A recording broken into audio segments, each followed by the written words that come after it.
by little, we're feeling our way into what is most effective. That's probably the shorthand way of saying it. Carl has been maintaining the records.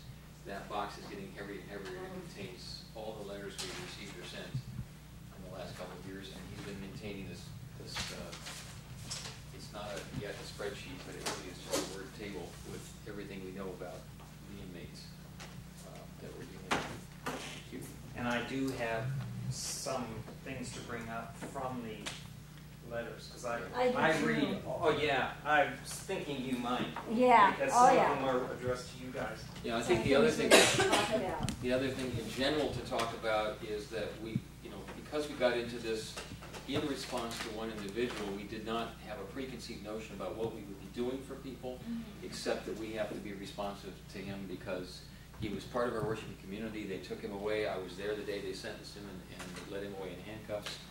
And we've been, as a responsive team, we haven't really recruited anybody. It's been those who step forward saying, I think I'd like to be a part of this, that has led people to this committee. So we haven't been out there saying, please, please, will somebody please come to our meetings and help us do this ministry. It's just that people saying, wow, that's pretty impressive. Cool. I think I want to be involved. And so we have several other people that have also been writing to inmates. They're not involved with the committee, and that's fine, but they're at least writing letters. And I find this very encouraging. Maybe that's the way discipleship is supposed to work. When we feel called or moved somehow to say, I want to follow, I want to go there, then we just go there.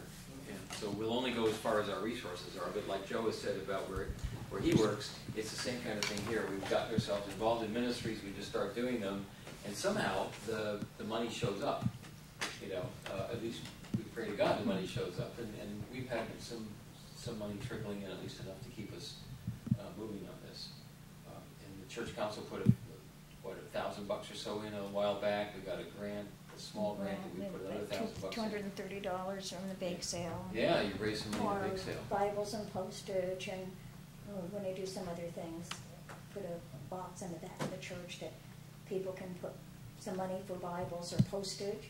Actually, give us postage. And Easter cards, because we're going to be sending out Easter cards to every prisoner. And Christmas we sent out a lot of cards. And I think Ron did too. Yes. Yeah, with several people sending out.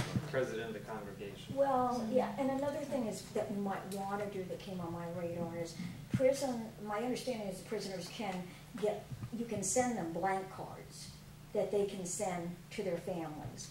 And so we might want to ask the congregation if they could give us some Easter cards that we can forward to the prisoners if they would like them to send to their families or friends or whatever.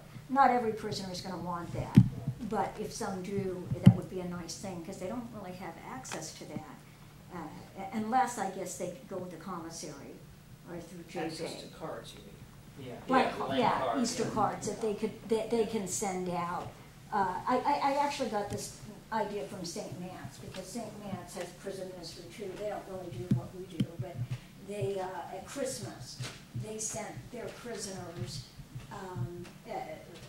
Christmas cards that the prisoner could send to their family. Wasn't there an objection since you're not supposed to send any paper product since it could contain embedded drug materials? Well, you could send. I guess it depends on the prison, but you could send stationery, but it had to be a certain size. Certain size. Oh no, that must be different from prison to prison. This is where we could ask you these policy questions. I found that it's been not possible to provide stationery directly by the mail, and these folks are saying that yes, an organization can submit directly to a prisoner a blank stationery. Does this have any bearing on policies that change from prison to prison? Yeah, I would assume it would be prison to prison, but I'm not entirely sure. I haven't heard of not being able to send stationery. I mean, there's a lot of restrictions on what you can and can't send, what you can and can't give when you actually visit. But I can look into that. I can definitely look into